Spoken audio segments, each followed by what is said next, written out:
I remember the taste of ash and the metallic tang of blood when I first executed a heretic. My name is Commissar Arcturus Voss, attached to the 47th Valhallan Ice Warriors. I have put 43 rounds through the skulls of cowards, traitors, and oath-breakers in the Emperor's name. You think that makes me a monster, but you don't know what I've seen. You don't know about the woman whose eyes held starlight where there should have been terror. Sister Lyanna Thorne of the Order of the Sacred Rose. That was her name before she fell to chaos. Before I should have killed her. Before I chose damnation over duty. They teach you in the Schola Progenium that love is weakness, that compassion is corruption. They never tell you that sometimes the heart's betrayal feels more righteous than the Emperor's law. This is my confession and my warning. Chapter 1. Sacred Duty. The morning bells of Hive Tertius rang across the ash wastes like the death knell of hope itself. I stood at attention on the command platform of the Valhallan 47th's forward operating base, watching the guard regiments prepare for another day of purging.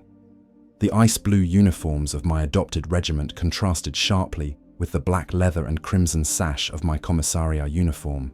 At 41 years old, I had served the Emperor's will for 2 decades, and every execution had been as clean as a surgical blade.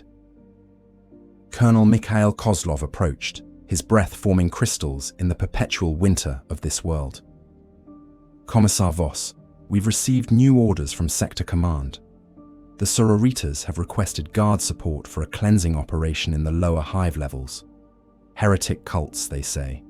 The usual filth. I nodded, checking the charge on my bolt pistol out of habit. Which order? The Sacred Rose. Their canoness speaks highly of a certain Sister Superior Lyanna Thorne, I believe. Fought at Vrax Prime and survived the siege of Malleus. Kozlov's scarred face showed the grudging respect soldiers held for the Adepta Sororitas. Word is she's a walking miracle. Bullets turn to ash before they reach her. The name meant nothing to me then. Just another warrior in the Emperor's endless war. When do we deploy? 30 minutes. 3rd Company will provide support. Try not to shoot any of our allies this time, Commissar. Kozlov's joke carried the edge of truth. My reputation for summary execution preceded me wherever the 47th fought. I descended into the prep bay, where Captain Dmitry Volkov was briefing his men. The Valhallans were checking their lasguns and muttering prayers to the God Emperor. These were good soldiers, tempered by decades of war against the archenemy. They knew that hesitation meant death, that mercy was a luxury their enemies would never afford them. "Listen up, Ice Hearts," Volkov barked. "We're going hunting in the deep hive. Cult activity means potential chaos taint. Anyone shows signs of corruption. Anyone speaks words that don't belong in their mouth, you put them down. No hesitation. No second chances." I stepped forward, and the temperature in the room seemed to drop another degree. Captain Volkov speaks truth. But remember, our primary objective is support. The sororitas lead this operation. We follow their commands unless they contradict imperial doctrine. My hand rested on my bolt pistol's grip. Any questions? Sergeant Major Pavel raised his hand. "Sir, what about civilians? Lower Hive is packed with workers and families. Standard protocol applies. If they're clean, they live. If they're tainted..." I drew my pistol and checked the action. They die. The Emperor's mercy is reserved for the faithful. The transport Valkyries touched down as we finished preparations. The pilots were Navy flight crew, their faces hidden behind oxygen masks and targeting goggles. These atmospheric craft would carry us into the poisonous smog of the lower hive, where the air itself could kill an unprotected human in minutes. As we lifted off, I reviewed the mission briefings on my data slate. Cult activity had been reported in Sector Gamma 7, an industrial district known for its reclamation plants and worker habitations. The local Arbites had lost contact with their precinct house 3 days ago. When a patrol of battle sisters went to investigate, they found evidence of ritual sacrifice and heretical symbology. The corruption was spreading. Through the Valkyries' viewports, I watched the Hive City's upper spires give way to the industrial maze of the middle levels, then finally to the perpetual darkness of the lower reaches.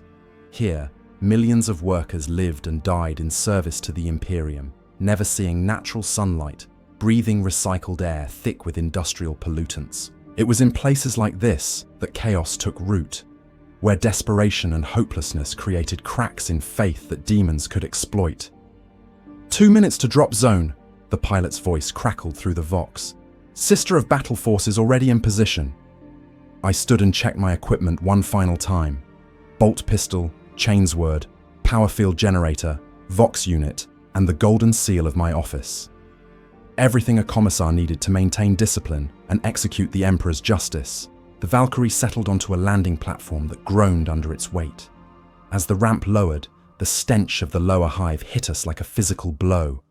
Chemicals, decay, fear, and underneath it all, something else. Something wrong. Welcome to hell, Commissar. Captain Volkov's voice was muffled by his rebreather. Standard sweep pattern?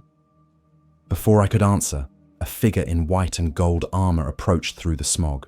The power armor of the Adepta Sororitas was a thing of beauty even in this hellish environment, its ceramite plates gleaming despite the corruption around us. The sister's helmet was maglocked to her belt, revealing a face that stopped my response mid-word. Sister Superior Lyanna Thorne was beautiful in the way that only a warrior consecrated to the Emperor could be. Her auburn hair was cropped in the traditional style of her order, framing features that spoke of nobility and absolute faith. But it was her eyes that struck me silent, green as the forests of holy terror, burning with an inner light that seemed to push back the darkness around us. Commissar, she said, extending a gauntleted hand. I am Sister Superior Thorne. Thank you for responding so quickly. I took her hand, feeling the strength in her grip even through the power armor's servo assistance. Commissar Arcturus Voss, 47th Valhallan Ice Warriors. What's our situation? Her expression grew grim. Worse than the initial reports suggested.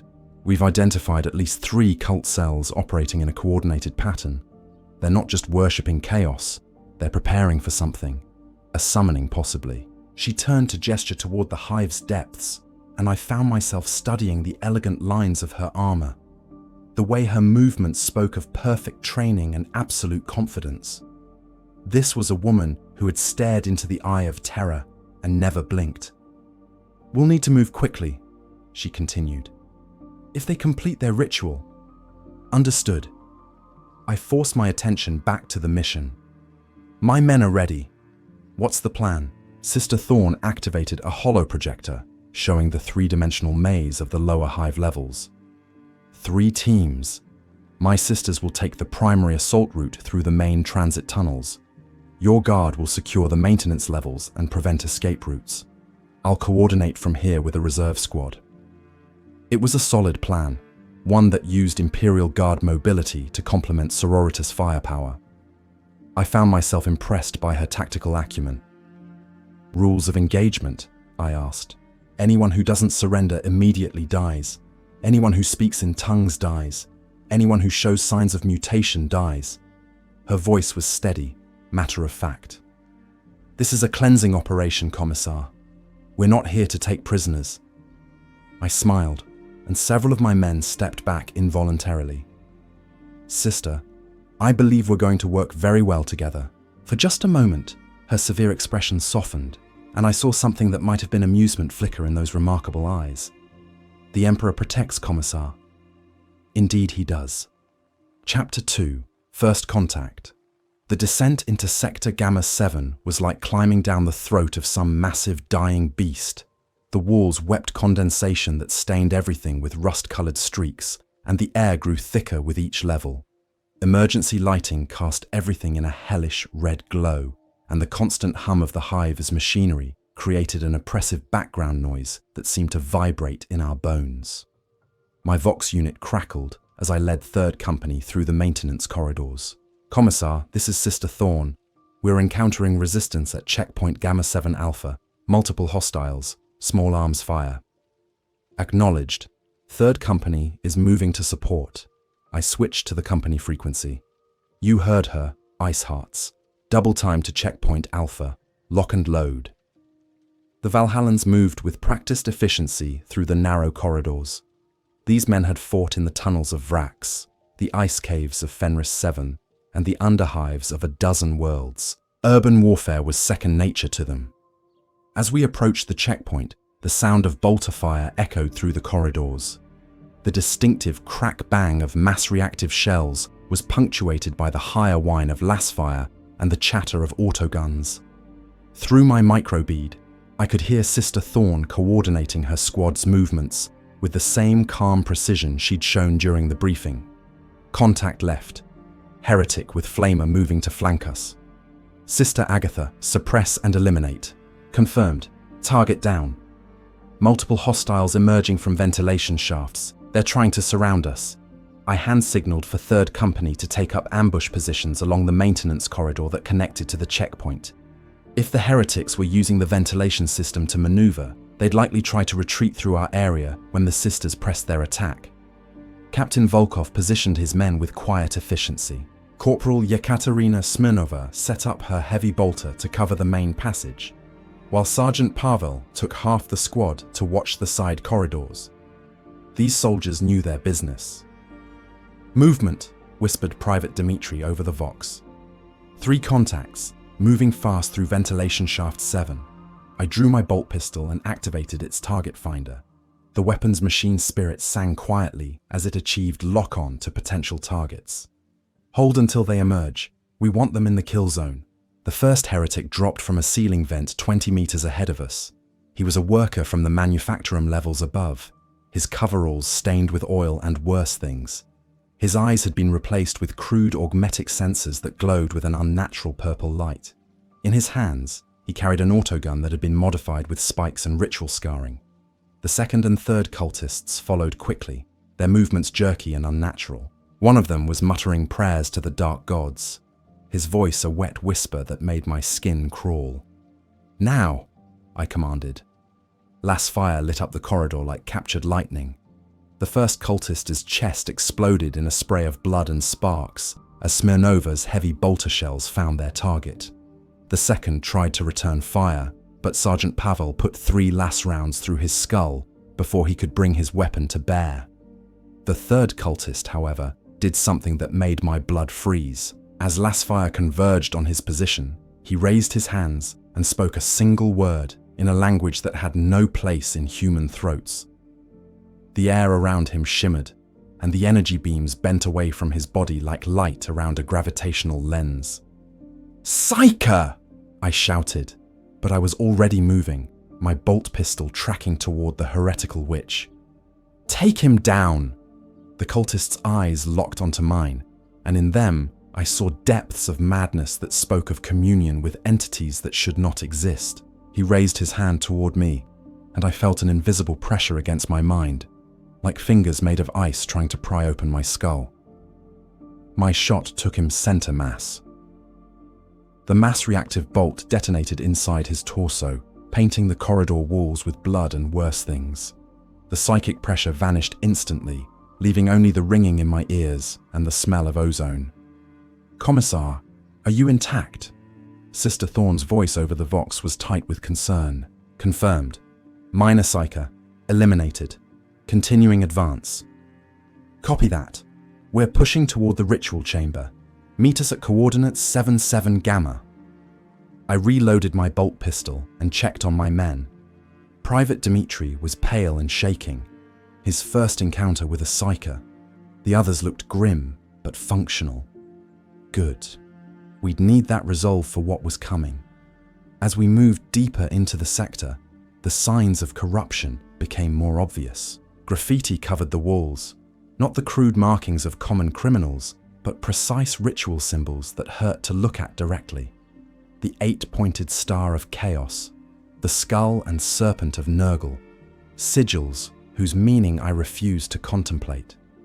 "Sir," Sergeant Pavel called softly, "you need to see this." He was standing beside what had once been a shrine to the Emperor. The golden aquila had been torn down and replaced with a writhing mass of metal and flesh that seemed to pulse with its own life. Around the base of the shrine, 7 human bodies had been arranged in a ritual pattern. They'd been dead for days, but there was no smell of decay. Instead, the air around them smelled of roses and honey, a wrongness that was somehow worse than any stench of death. "Slaanesh," I muttered, recognizing the corruption. "The Prince of Pleasure has been here." From ahead came the sound of bolter fire, louder and more sustained than before. Sister Thorne's voice crackled over the vox. "Heavy resistance at the ritual chamber. Unknown number of hostiles. We're taking casualties. Third company, advance at the double, combat formation." I checked my chronometer. We'd been in the hive for 47 minutes. Every second we delayed gave the cultists more time to complete whatever abomination they were working toward. The corridor opened into a vast chamber that had once been a workers' assembly hall. Now it had been transformed into something from a madman's nightmare. The walls were covered with human skin stretched on frames, each piece tattooed with chaos symbols that seemed to move when you weren't looking directly at them. In the center of the room, a ritual circle had been carved into the ferrocrete floor, its channels filled with blood that still steamed despite the bodies around it being days old. Sister Thorne and her squad were pinned down behind overturned tables, trading bolter fire with cultists who had taken position throughout the chamber. I could see at least 20 hostiles, and more were emerging from side passages. This wasn't just a cult gathering. It was a prepared defensive position. Smirnova set up suppressing fire on the left flank.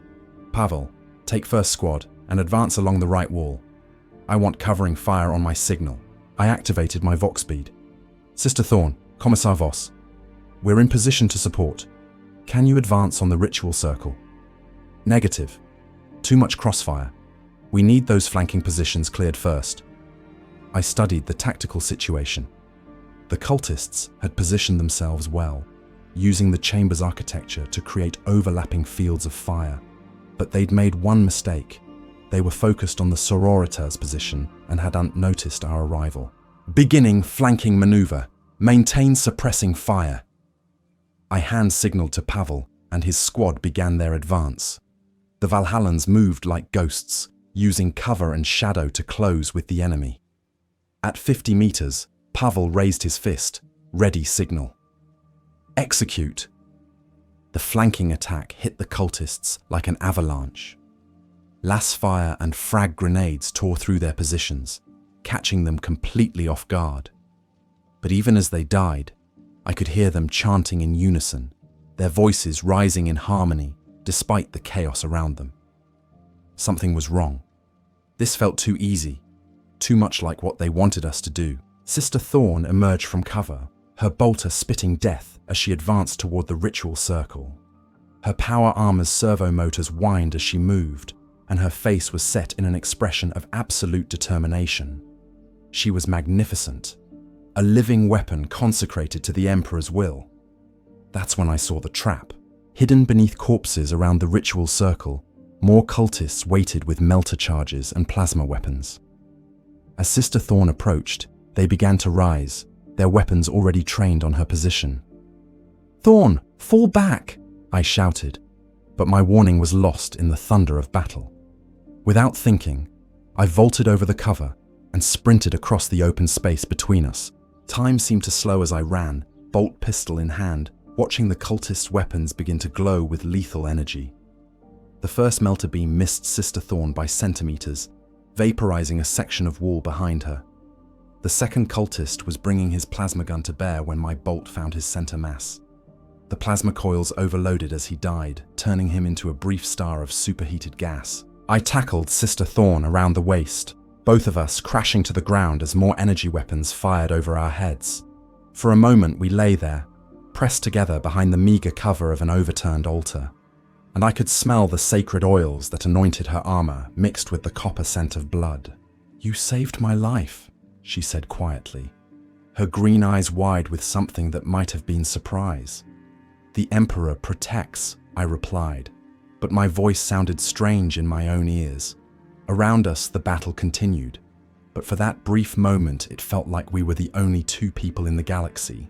Then training reasserted itself, and we were back on our feet, weapons ready, pushing toward the ritual circle where the real horror was waiting. Chapter 3. The Revelation. The ritual circle's true purpose became clear as we cleared the last of the cultist positions. What I had initially taken for carved channels in the ferrocrete floor were actually gaps where sections had been surgically removed and replaced with a different material. Something that looked like black glass but felt warm to the touch. The blood hadn't just filled the channels, it had been absorbed by the strange substance, which now pulsed with an inner rhythm that matched a human heartbeat. Sister Thorne knelt beside the circle, her Auspex scanner clicking rapidly as it took readings. "Commissar, these energy signatures, I've never seen anything like this. The warp resonance is off the charts, but it's stable. Impossibly stable." I approached cautiously, my bolt pistol still drawn. 20 years of service had taught me that when something involving chaos seemed stable, it usually meant you were about to experience the most catastrophic kind of instability possible. "What are they trying to summon?" "That's just it. I don't think this is a summoning circle. Look at the symbols." She pointed to the intricate carvings that surrounded the black glass channels. "These aren't invocation patterns. They're storage matrices? Containment fields? Commissar, I think they've already summoned something, and this is keeping it trapped." The implications hit me like a physical blow. If the cultists had already completed their summoning and were containing the entity they'd brought through, then this entire engagement was backwards. We weren't stopping a ritual. We were walking into an ambush designed to free whatever they'd captured. "All units, fall back to secure positions immediately," I commanded over the Vox. "This is a trap." But even as I spoke, I could see that we were too late. The black glass was beginning to glow, and the blood within its channels was moving, flowing in patterns that defied gravity and physics. The contained entity, whatever it was, had been waiting for enough death and violence to charge its prison with the psychic energy it needed to break free. "Sister, we need to evacuate this chamber now." Sister Thorne was studying her Auspex readings, her face pale. "Commissar, the energy output is increasing exponentially. If this containment field fails..." She looked up at me, and in her eyes I saw fear for the first time since we'd met. The blast radius would encompass 3 hive levels, millions of people. Around us, my men were falling back toward the chamber entrance, but the air itself was beginning to thicken with psychic pressure. Private Dmitri collapsed, blood streaming from his nose. Sergeant Pavel was supporting Corporal Smirnova, whose augmetic eye was sparking and twitching as psychic interference overwhelmed its machine's spirit. "There has to be a way to reinforce the containment," I said. But even as I spoke, I could see stress fractures appearing in the black glass. Whatever was trapped inside was growing stronger, feeding on the psychic resonance of our fear and anger. Sister Thorne suddenly straightened, her expression shifting from fear to grim determination. "There is a way. The containment matrix requires a conscious will to maintain stability. Someone has to stay behind and provide psychic anchor point." "Absolutely not." I grabbed her arm, feeling the servo motors in her power armor resist my grip. "We'll find another solution. Commissar, look around you. There is no other solution." Her voice was steady, resigned. "This is what we swore to do when we took our oaths, to die for the Emperor and the protection of humanity." She was right, and we both knew it. But something in my chest was rebelling against the logic, something that had never spoken up during 2 decades of war and death. The thought of watching her die, of losing someone who in just a few hours had become... what? What was she to me? "The psychic anchor doesn't have to be permanent," I said desperately. "We could rotate personnel, maintain the containment until tech priests arrive with proper equipment. The entity is too strong. It would overwhelm anyone without sufficient training and faith." She turned to face the ritual circle, where the black glass was now glowing like a star. "I am a sister of battle. My faith is my shield." But as she approached the circle, something impossible happened. One of the stress fractures in the black glass suddenly sealed itself, and the psychic pressure in the chamber decreased noticeably. Sister Thorne stopped, her Auspex scanner clicking furiously. "That's impossible," she whispered. "The containment actually strengthened." I felt a cold certainty settle in my stomach.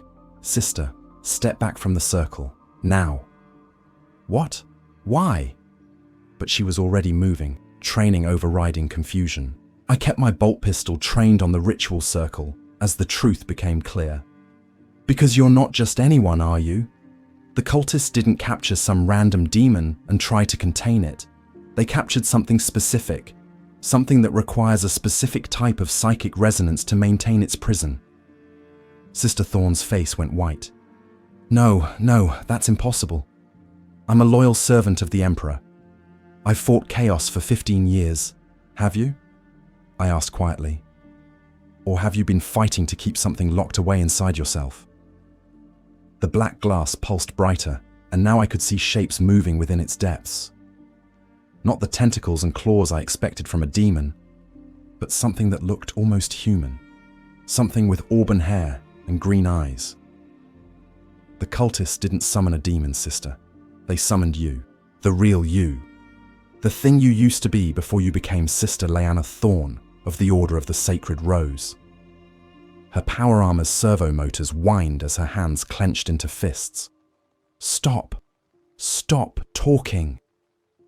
How long have you known? When did you realize that your faith, your miracles, your impossible survival rate in combat? When did you understand that it was never the Emperor protecting you? I said stop. She spun toward me, and for a moment her green eyes flashed with an inner light that was definitely not holy. Then she caught herself, and the light faded, replaced by an expression of absolute horror. "Oh, Emperor," she whispered, "what am I?" The ritual circle erupted in blinding light, and the thing that had been contained within the black glass began to emerge. It was Sister Thorne, but not as she was now. This version was younger, dressed in the robes of a sanctioned psyker, her hair longer and adorned with jewelry that hurt to look at directly. And she was laughing, the sound like silver bells and screaming children. "Hello, sister," the entity said, its voice exactly like Thorne's but somehow wrong. "It's been so long since we talked." Sister Thorne raised her bolter, but her hands were shaking. "You're not real. You're just a demon wearing my face." "Oh, but I am real. I'm the part of you that you locked away when you joined the sororitas, the part that knows the truth about your powers, about why you survive when others die." The entity gestured to the chamber around us. "All these years, you thought you were serving the Emperor, but you were really serving me. That's impossible. I've been tested, screened. The ecclesiarchy would never. The ecclesiarchy sees what it wants to see. A miracle worker, a living saint. They never asked why your faith felt different from others, why your prayers were answered so quickly." The entity's smile was cruel and beautiful. "Tell him, sister. Tell the Commissar what you really are." Sister Thorne's bolter clattered to the ground. When she looked at me, there were tears streaming down her face. "I'm a psyker, an unsanctioned psyker. I should have been handed over to the black ships when I was 12. But my family hid it. When the chaos cults began recruiting on our world, I joined them.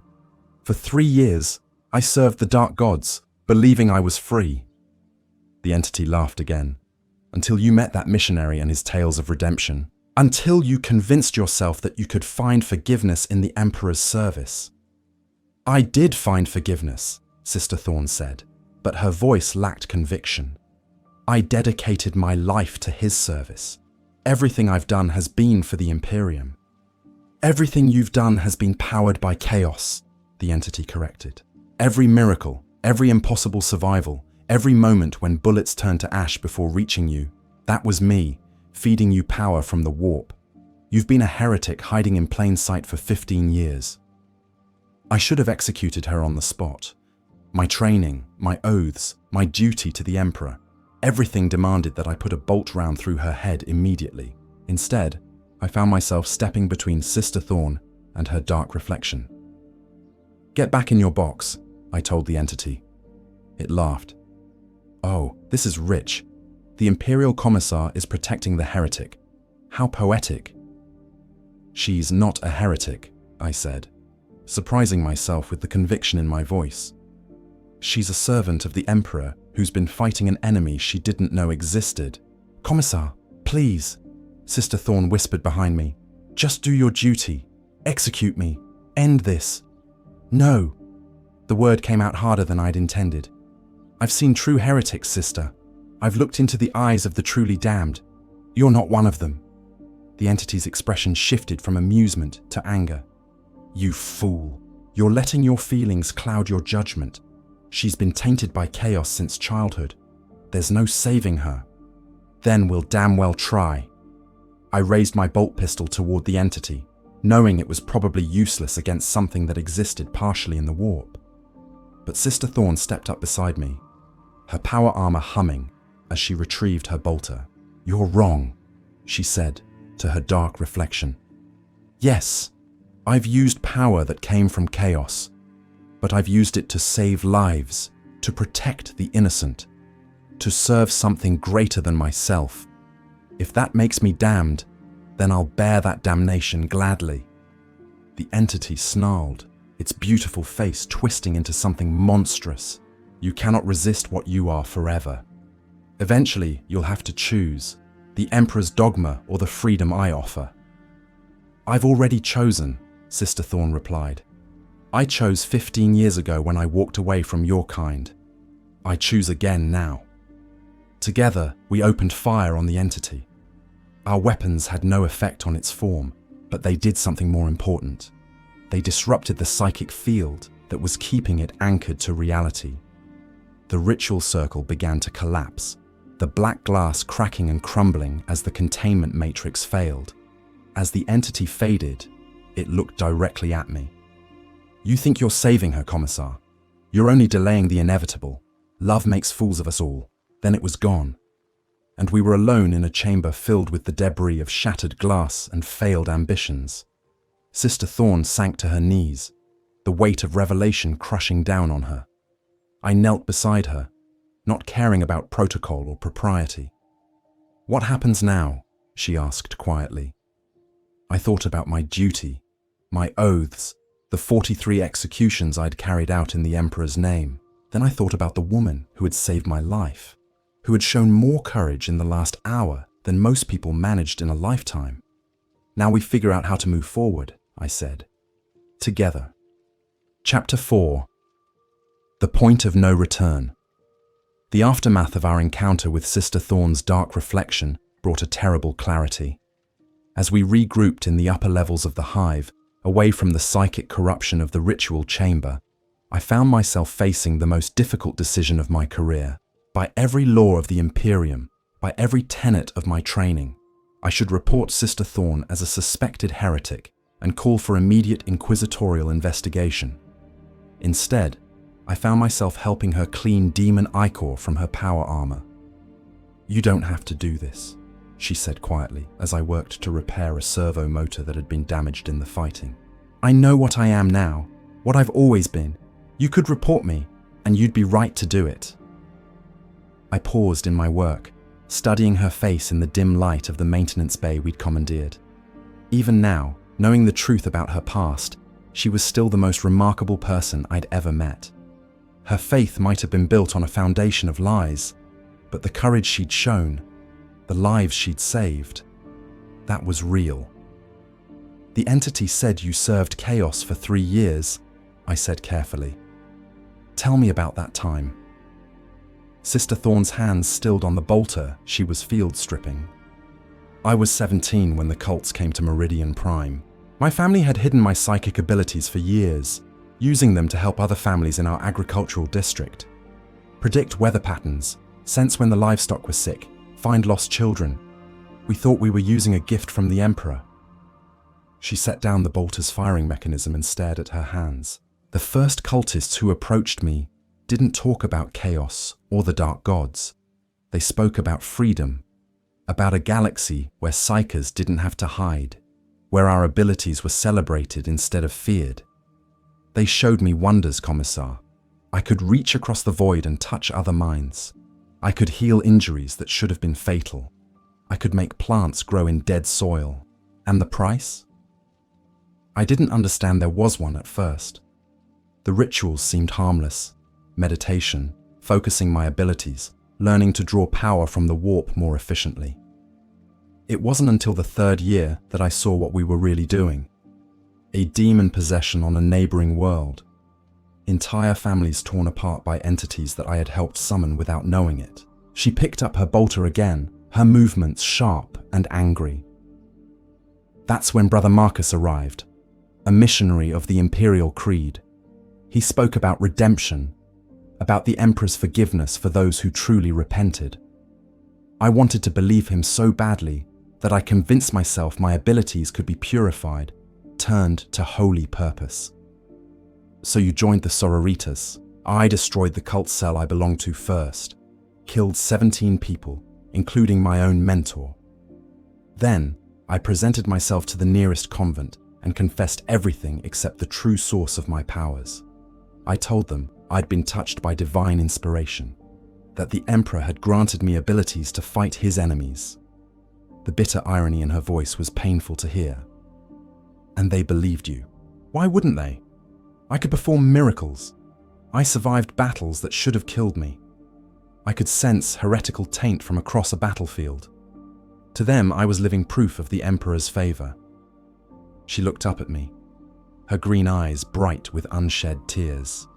I've spent 15 years trying to earn forgiveness for something I can never truly be forgiven for. Outside our improvised shelter, I could hear the sounds of the 47th Valhallan preparing to move out. The cult had been broken, their ritual site destroyed, but the mission wasn't over. There would be reports to file, debriefings to attend, recommendations for commendations and courts-martial. And there would be questions about Sister Thorne. Commissar Voss, Captain Volkov's voice crackled through my vox bead. Sector Command is requesting a priority briefing on the cult activities. They want to know if we encountered any unusual phenomena. I activated my Vox unit. Tell them I'll have a full report within 6 hours. Standard cleansing operation. No significant anomalies. It was a lie. The first lie I'd told in an official capacity in 20 years of service. Sister Thorne heard the exchange, and her expression hardened. You can't cover for me, Commissar. Eventually, someone will discover the truth. Maybe, but not today. I finished the servo motor repair and handed her the component. Today, your Sister Superior Lyanna Thorne, hero of Vrax Prime and Malleus, loyal servant of the Emperor. And tomorrow? I didn't have an answer for that. Instead, I helped her finish reassembling her equipment while I tried to understand what was happening to me. In all my years of service, duty had been absolute. The Emperor's law was not subject to interpretation or exception. Heretics died. Traitors died. Those who consorted with chaos died. But Sister Thorne wasn't like the heretics I'd executed. They had chosen corruption willingly, embraced it knowing what they were doing. She had been a child, manipulated by forces she didn't understand, who had spent 15 years trying to atone for sins she'd committed in ignorance. Did intent matter? Did the source of her power negate the good she'd done with it? Commissar, she said suddenly, there's something else you need to know. I looked up from checking my bolt pistol's ammunition. The entity, my dark reflection, it wasn't lying about everything. I can feel it sometimes when I use my abilities. The touch of chaos. It's like a whisper in my mind, promising easier paths, greater power. Some days it's stronger than others. And I'm terrified that someday I won't be strong enough to resist it. Before I could respond, alarms began blaring throughout the hive level. Emergency lights bathed everything in red, and my Vox unit exploded with urgent transmissions. All units, this is Sector Command. We have multiple warp signatures emerging in the upper atmosphere. Unknown vessels, configuration consistent with Chaos Raiders. All Imperial forces to combat stations immediately. I was already moving, checking my equipment and preparing for battle, but Sister Thorne grabbed my arm, her grip strong enough to crush bone even through the power armor. And, this isn't a coincidence, she said urgently. The ritual we interrupted, it wasn't just containing my dark reflection. It was a beacon. They've been waiting for something like this to happen. Who? Who's been waiting? My old cult. The ones who escaped when I destroyed the cell on Meridian Prime. They found me. The implications hit me immediately. If Sister Thorne's former associates had arrived in force, they weren't here for a simple raid. They were here for her, either to reclaim a valuable asset or to eliminate a dangerous threat to their operations. How many of them are there? I asked as we moved toward the rally point where Third Company was assembling. 47 survivors from the original cult, but they've had 20 years to build new cells, recruit new members. Could be hundreds, thousands. I activated my Vox unit. All Valhallan units, this is Commissar Voss. We are now operating under martial emergency protocols. Any civilian who displays signs of cult sympathy is to be detained immediately. Any resistance is to be met with lethal force. Commissar, Sister Thorne said quietly. There's one more thing. The cult leaders, they're not just psykers. They've undergone modifications. Demonic possession, but controlled, voluntary. There's something between human and demon now. How do we kill them? I don't know if we can. When I destroyed the cell on Meridian Prime, I had to collapse an entire cathedral on them. Even then, I'm not sure all of them died. We reached the rally point as the first Chaos drop pods began impacting throughout the Hive city.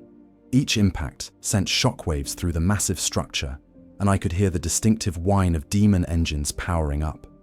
Colonel Kozlov was coordinating the defense from a mobile command post, his scarred face grim as he studied tactical displays. Commissar, good timing. We're looking at least 3 companies of Chaos Space Marines, plus unknown numbers of cultists.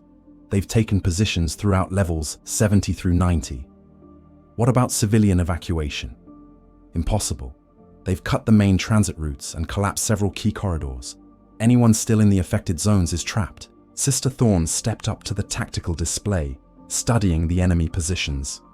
Colonel, I need to know. Are they advancing toward any specific target, or are they just securing territory? Kozlov pointed to a cluster of red markers on the display. They're definitely moving towards something. Central Processing Core, level 85. It's where the Hive's main cogitator banks are located. That's not what they want, Sister Thorne said with absolute certainty. Level 85 also houses the Hive's primary astropathic choir. If they take that position, they can broadcast psychic messages across the entire sector. I realized what she was implying. They're not here to capture territory. They're here to cool more of their kind. This is the beginning of a sector-wide uprising. Exactly. And I'm the key they need to make it work. Sister Thorne turned to face me, and in her eyes I saw a resolve that was both terrifying and beautiful. They need a psyker of sufficient power to boost the astropathic signal, someone who can reach across the void and touch the minds of every cult cell in nearby systems. Then we make sure they don't get you. No, Commissar, we make sure they don't get the chance to try. She began stripping the non-essential equipment from her power armor, preparing for close combat. I'm going to the astropathic choir. If I can reach it before they do, I can overload the psychic resonance chambers and deny them the beacon they need. That's suicide. The psychic feedback from an overload would kill every psyker in a 50-kilometer radius. Yes, including me. Her smile was sad, but determined. It's the only way to stop them. I grabbed her arm. There has to be another way. Commissar, 40 years ago you swore an oath to protect the Imperium from its enemies, no matter the cost. 15 years ago, I swore the same oath. This is what duty looks like. She was right, and I hated her for it. But she was also wrong about one thing. You're not going alone, I said. Arcturus, no, this isn't your fight. Like hell it isn't. I checked my bolt pistol one more time, and Mag locked it to my belt. I'm a commissar of the Imperial Guard. My job is to make sure that the Emperor's servants do their duty. That includes making sure you survive long enough to complete the mission. For a moment, her composed facade cracked, and I saw the terrified young woman underneath the warrior's mask. Why are you doing this? You could report me, wash your hands of the whole mess. Why risk everything for someone like me? The honest answer would have violated so many regulations that I didn't even know where to begin counting them. Instead, I gave her the answer that felt true. Because in 20 years of service, I've never met anyone more worthy of the Emperor's grace. It wasn't a declaration of love. It wasn't even close to the words I wanted to say. But in that moment, with alarms blaring and the enemy closing in, it was enough. Sister Thorne nodded once, then turned to address the assembled guard units. Colonel Kozlov, I need a route to level 85 that avoids the main enemy concentrations. Can you provide it? Sister, that's suicide. The corridors are crawling with hostiles. Then we'll make our own path. She looked around at the Valhallan soldiers, and I saw them straighten under her gaze. Who's ready to save a Hive city? To my surprise, every hand went up. Chapter 5. The Choice. The journey to level 85 became a running battle through the mechanical bowels of the Hive city. Sister Thorne moved like a living weapon, her bolter singing death as we fought our way through increasingly desperate cult positions. But I could see the strain on her face, the way her movements were becoming more fluid, more inhuman. She was drawing on her abilities more heavily with each engagement, and each time she did, the risk of corruption increased. We'd lost 6 men getting to level 79. Corporal Yekaterina Smirnova had taken a plasma blast to the chest while covering our advance through a manufactorum assembly line. Private Alexei Volkov, the colonel's nephew, had been torn apart by a demon engine that emerged from a maintenance shaft. Good soldiers, all of them. Their deaths weighed on me as we pressed forward, but they weighed on Sister Thorne even more. I can feel them, she whispered as we sheltered behind the wreckage of a transit car. The cultists. They're not just trying to reach the astropathic choir, they're hunting us specifically. They know I'm here. Sergeant Pavel wiped blood from a gash on his forehead and checked his lasgun's power cell. Sister, how many more levels until we reach the choir? 6, but they're not going to let us walk there. She consulted her Auspex scanner, frowning at the readings. There's something else. The psychic resonance is building throughout the Hive. They've already begun preliminary rituals. I studied the tactical display on my data slate. The enemy positions formed a clear pattern. They were funneling us toward a specific route. This is an ambush. They want us to reach level 85. Of course they do, Sister Thorne replied grimly. They need me alive and functional to power their beacon. They'll let us fight our way to the choir, then try to take me intact. Then we abort, find another way to stop them. There is no other way, Commissar. The only thing powerful enough to overload the psychic resonance chambers is a psyker of alpha class strength or higher. In this Hive, at this moment, that's me. She was right, but I refused to accept it. There had to be another option, some tactical solution that didn't require her to sacrifice herself. But even as I tried to think of alternatives, explosions echoed from above us. The enemy was collapsing escape routes, forcing us to continue toward their chosen killing ground. Movement ahead, whispered Private Dmitri from his position at point. Multiple contacts, heavy armor. Through the gloom of the maintenance corridor, I could see the distinctive silhouettes of Chaos Space Marines. These weren't the ragged cultists we'd been fighting. These were traitor Astartes in full power armor, their weapons charged and ready. At least a full squad, possibly more. But it was the figure at their center that made my blood freeze. He was taller than the Marines around him. His armor a mixture of ceramite and something that looked like living flesh. Where his face should have been, there was a shifting mass of tentacles and eyes that hurt to look at directly. Sister Thorne's breath caught. Oh, Emperor, I know him. Who is he? Magister Zarath. He was my mentor in the cult, the one who taught me to channel warp energy. Her voice was barely a whisper. I thought I killed him on Meridian Prime. Apparently not. I raised my bolt pistol, knowing it would be useless against Astartes' armor, but needing the comfort of a weapon in my hands. Options? He's not here to fight us. He's here to talk. Sister Thorne stood up, ignoring my urgent gestures to stay down. Magister, it's been a long time. The creature that had once been human turned toward us, and when it spoke, its voice was like grinding stone mixed with honey. Lyanna, my greatest student, my greatest disappointment. I prefer Sister Thorne now. Names are just labels for the small-minded. You are what you have always been, a conduit for power that transcends mortal understanding. Xerath gestured to the Marines around him, and they lowered their weapons slightly. I have come to offer you a choice. I'm listening. Join us willingly, help us establish the beacon, and this hive will be spared. Its population will serve new masters, but they will live. Refuse, and we will take what we need from your corpse, and everyone in this city will die screaming. I stepped up beside Sister Thorne, my bolt pistol trained on Xerath's center mass. Counter offer. You surrender now, and I'll make your execution quick. Xerath's laughter was like the sound of children drowning. The loyal Commissar, so predictable. Tell me, servant of the corpse god, do you know what your precious sister really is? I know enough. Do you? Do you know that every miracle she's performed, every battle she's survived, every moment of divine inspiration? Do you know that it's all been powered by the same forces that empower me? The creature leaned forward, its tentacles writhing. She is chaos, Commissar. Pure, undiluted chaos wearing the mask of imperial piety.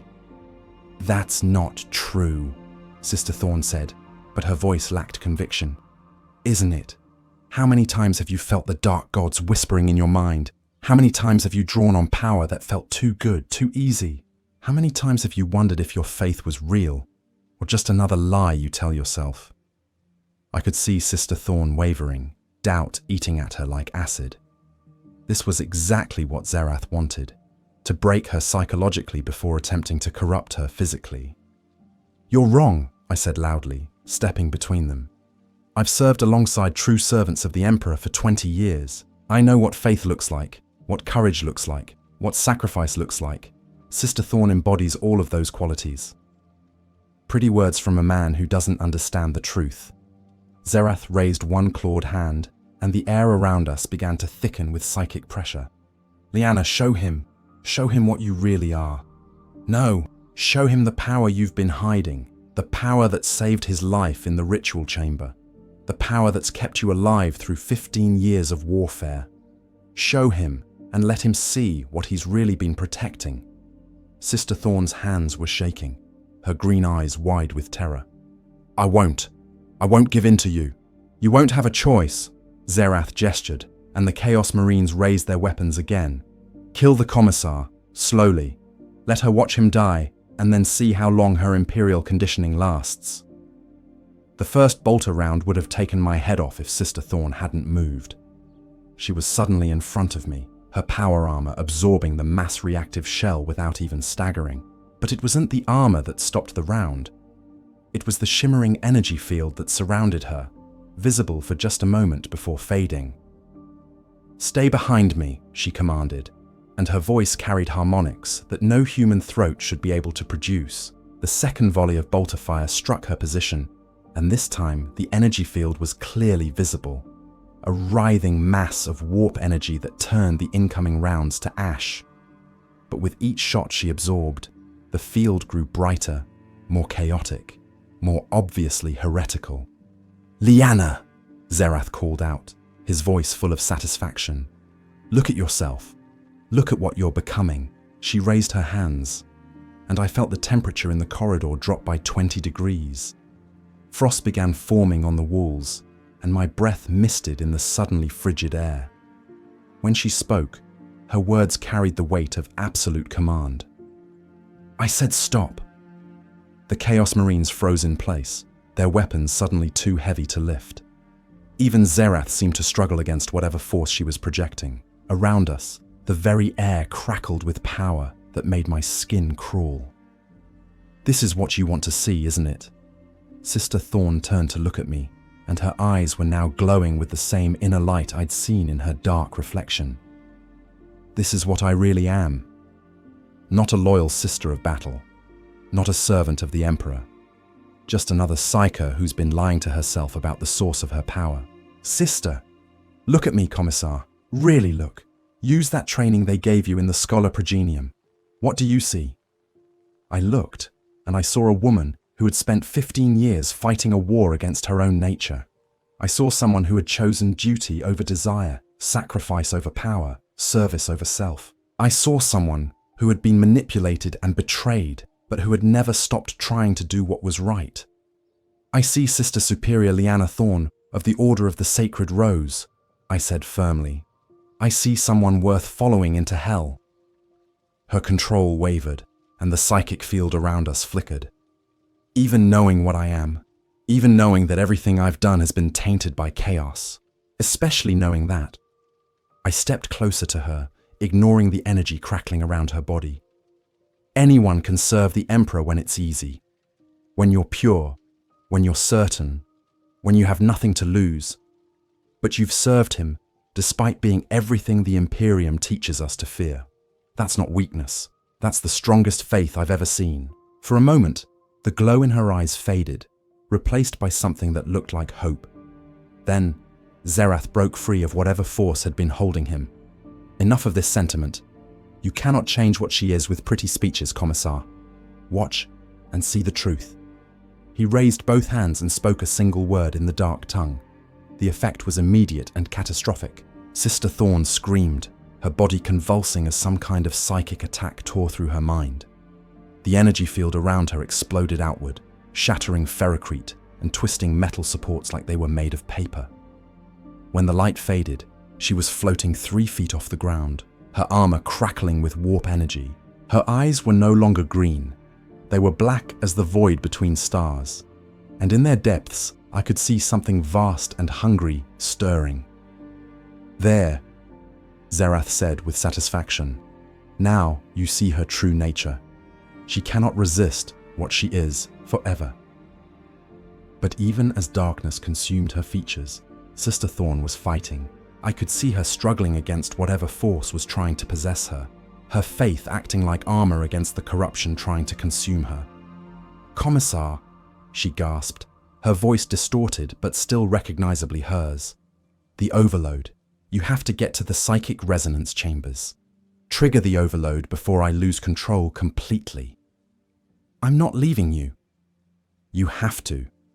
If I fall to chaos completely, if they get access to my full power," she gestured weakly toward the levels above us, "billions will die. You swore an oath to protect the Imperium. Honor it." Zerath laughed. "Yes, Commissar. Run along and play hero.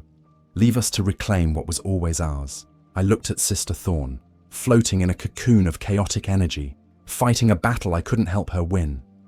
I looked at Zerath and his Marines, already moving to secure their prize. I thought about my duty, my oaths, the billions of people whose lives hung in the balance. Then I made the only choice I could live with. I stayed. "Pavel!" I called to my sergeant. "Take the remaining men to level 85. Find the psychic resonance chambers and prep them for overload. If we're not there in 30 minutes, trigger it manually." "Sir, that's an order, Sergeant. Go." As my men reluctantly withdrew, I turned to face Zerath. The creature was studying me with something that might have been amusement. How touching. The loyal commissar chooses love over duty. How very human of you. "No," I replied, raising my bolt pistol. "I'm choosing both." Chapter 6. Love and Damnation. What followed was less a battle than a desperate gamble with forces I barely understood. While Zerath's Chaos Marines moved to secure Sister Thorne's floating form, I did the only thing I could think of. I started talking to her. "Sister, can you hear me? I need you to listen to my voice." Her head turned toward me, black eyes fixing on my position. When she spoke, her voice was layered with harmonics that made my bones ache. "Commissar, you should have run. You should have chosen duty over sentiment." "I did choose duty. My duty is to protect servants of the Emperor from corruption. That includes you." Zerath gestured impatiently. "Enough of this theater. Marines, secure the psyker. Kill the Commissar if he interferes." But something strange happened as the traitor Astartes moved towards Sister Thorne. The chaotic energy surrounding her suddenly condensed, forming a barrier that they couldn't penetrate. She was still fighting, even while partially possessed. Interesting, Zerath mused. Her will is stronger than I anticipated. No matter. We have time. I kept my bolt pistol trained on him while addressing Sister Thorne. Remember Vrax Prime. Remember the children you saved in the lower trenches. I remember, she replied, and for a moment her voice sounded almost normal. 37 children, ages 5 through 12. The Chaos cultists were using them for ritual sacrifice. Tell me about it. The cultists had taken position in an abandoned school. My squad was supposed to wait for reinforcement, but the children were screaming. Her floating form wavered slightly. I couldn't wait. I went in alone. And 7 cultists, all armed with flamers and chainswords. I killed them all without taking a single hit. The black in her eyes flickered, showing hints of green underneath. The children called me an angel. They said the Emperor had sent me to save them. Zerath snarled. Sentiment and delusion. The power that saved those children came from us, not your corpse god. Did it? I asked Sister Thorne. When you went into that school, what were you thinking about? I was thinking about my sister, she said quietly. Mira. She was killed during a cult raid when I was 14. Same age as the oldest child in that school. I was thinking that I wouldn't let another family lose what I lost. And that's when the miracle happened. Not because you called on chaos, but because you acted out of love, out of a desire to protect innocence. Pretty words, Zerath interrupted. But power is power, regardless of motivation. She drew on the warp, and the warp answered. That makes her ours. But I was beginning to understand something that Zerath, for all his millennia of existence, couldn't grasp.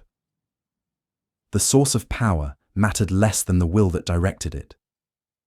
Sister Thorne had been unconsciously drawing on chaos energy for years, but she'd been shaping it with faith, love, and sacrifice. That changed its fundamental nature. Sister, do you remember your first mission with the Sororitas, the one where you earned your first commendation? Her floating form stabilized slightly. Talon 7, Orc invasion. We were cut off from support, outnumbered 50-1. What happened? I held the line while the civilians evacuated. Stood in a breach in the city wall for 6 hours, killing every orc that tried to get through. Her voice grew stronger. Sister Superior Cordelia said it was impossible. No single warrior could have held that position. But I did. Why?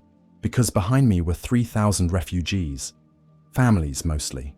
Old people and children who couldn't fight, couldn't run fast enough to reach the evacuation transports. The glow around her body shifted, becoming less chaotic, more focused. I kept thinking about my own family, the people I'd failed to protect on Meridian Prime. And that's when the power came to you. Not from chaos, but from faith, from love, from the determination to never fail again. Zerath's laugh was sharp with frustration. You're wrong, Commissar. Faith doesn't grant power. Only the warp can do that. She's been channeling demonic energy whether she knows it or not. Then explain this, I said, pointing to Sister Thorne's transforming form. The chaotic energy surrounding her was beginning to stabilize, taking on a golden hue that reminded me of the light that emanated from Imperial saints. If she's truly chaos-tainted, why is her power purifying itself? Impossible, Zerath hissed. Warp energy cannot be purified. Once tainted, always tainted, unless the will directing it is pure enough to transform it. I stepped closer to Sister Thorne, feeling the energy field around her respond to my presence. Instead of the cold malevolence I expected from chaos power, it felt warm, protective. Sister, I need you to listen to me carefully. You've spent 15 years believing that your power came from chaos, that you were irrevocably tainted. But what if you were wrong? Her black eyes flickered, showing more green. What do you mean? What if the power you've been channeling isn't chaos at all? What if it's something else? Something that chaos has been trying to claim, but that your faith has kept pure? Zerath stepped forward, his tentacled face writhing with anger. Enough of this heretical nonsense. Marines, take her now. The chaos. Space Marines moved towards Sister Thorne's floating form, but the golden energy field around her suddenly expanded, striking them like a physical blow. They staggered backward, their corrupted armor smoking where the light had touched it. That's not chaos energy, I said with growing certainty. That's something else, something the Emperor himself might have recognized. Sister Thorne slowly descended to the ground, her feet touching the deck with surprising gentleness. When she looked at me, her eyes were fully green again, bright with understanding. The entity in the ritual chamber, she said. It wasn't me. It was something that had been parasitically attached to me, feeding on my guilt and self-doubt. When we destroyed it, you severed the connection to chaos completely. I felt a surge of hope that had nothing to do with our tactical situation. The power you've been using all these years, it was never tainted. It was just filtered through chaos influence because you believed it had to be. Zerath's scream of rage echoed through the corridor. No, she is mine. She has always been mine. But when he tried to approach Sister Thorne, the golden light around her flared, and he stumbled backward as if he'd struck a wall. For the first time since I'd known him, the ancient creature looked uncertain. Impossible, he whispered. No psyker can purify warp energy through will alone. Maybe not, Sister Thorne replied, standing now in a nimbus of pure light. But a living saint can. The words hung in the air between us like a divine revelation. A living saint, a mortal so pure in faith and purpose that the Emperor's power could work through them directly. It was possible, more than possible. It explained everything. Her miraculous survival rate, her ability to sense heretics, the way bullets turned to ash before reaching her. Zerath and his Marines were retreating now, unable to approach through the intensifying light, but I could see him preparing something. A ritual, a summoning, a last desperate attempt to reclaim what he saw as his property. Sister, I said urgently, the psychic resonance chambers. Can you reach them from here? Yes, but if I use my full power to overload them. She looked at me with eyes that held infinite sadness. The feedback will kill every psyker in 50 kilometers, including me. What if you're not just a psyker anymore? What if you're something more? She considered this, her expression shifting from despair to something that might have been hope. You think the Emperor might protect me? I think the Emperor has been protecting you for 15 years. I think everything that's happened, meeting me, discovering the truth about your power, even this moment right now, I think it's all been leading to this choice. Zerath was chanting now, his voice rising in a language that predated human civilization. The air around him began to crack and split, revealing glimpses of the warp beyond. He was calling something through, something powerful enough to fight a living saint. Commissar, Sister Thorne said quietly. If I'm wrong, if this kills me, then you'll die as Sister Superior Lyanna Thorne of the Order of the Sacred Rose, savior of Hive Tertius, and the bravest person I've ever known. She smiled then, and it was like watching the sun rise. And if I survive, I thought about regulations, about my duty as a commissar, about the impossible situation we found ourselves in.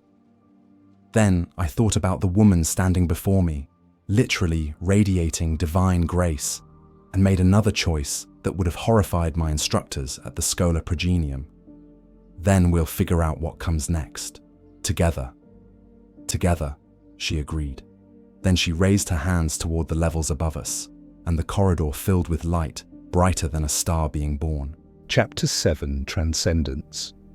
The psychic overload that Sister Thorne triggered wasn't like anything I'd ever experienced. Instead of the violent, chaotic explosion I'd expected, the energy release felt controlled, purposeful.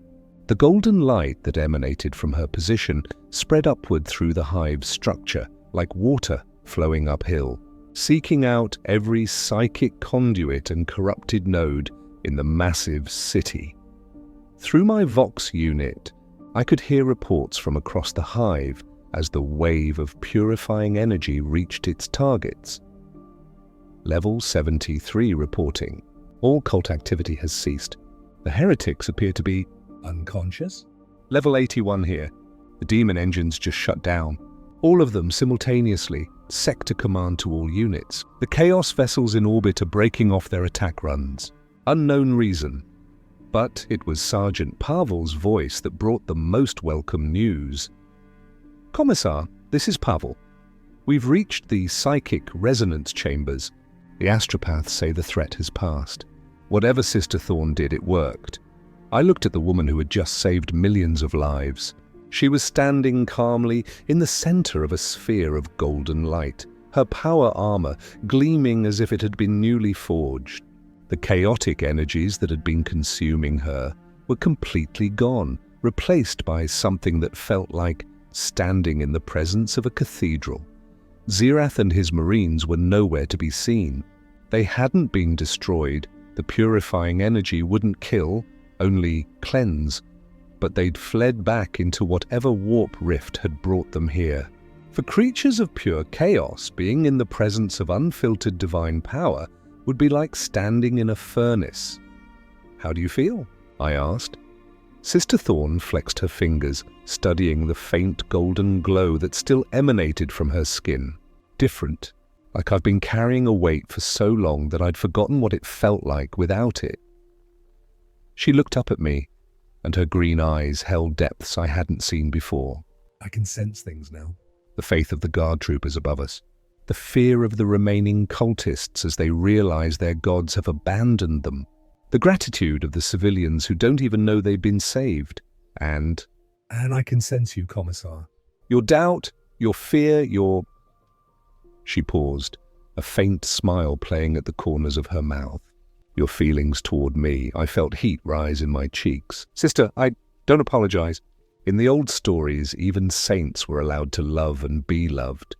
She stepped closer, the golden aura around her dimming to a soft glow that was easier to look at directly. The question is what we do about it. It was a fair question, and one that I'd been avoiding since the moment I'd chosen to protect her instead of executing her. By every regulation in the Commissariat handbook, I was now guilty of dereliction of duty, failure to report heretical activity, and conduct unbecoming an officer. The fact that she'd turned out to be a living saint rather than a heretic might excuse the first two charges, but the third... The Imperium doesn't look kindly on commissars who develop personal attachments, I said carefully. The Imperium has living saints so rarely that I suspect they'll make exceptions to their usual policies. Her smile widened. Besides, I outrank you now, do you? Living saints answer only to the Emperor himself. Everyone else, including commissars, follows their guidance. She reached out and took my hand, her touch warm despite the power armor's gauntlets. I could order you to stand down from your current assignment and accept reassignment as my personal aide.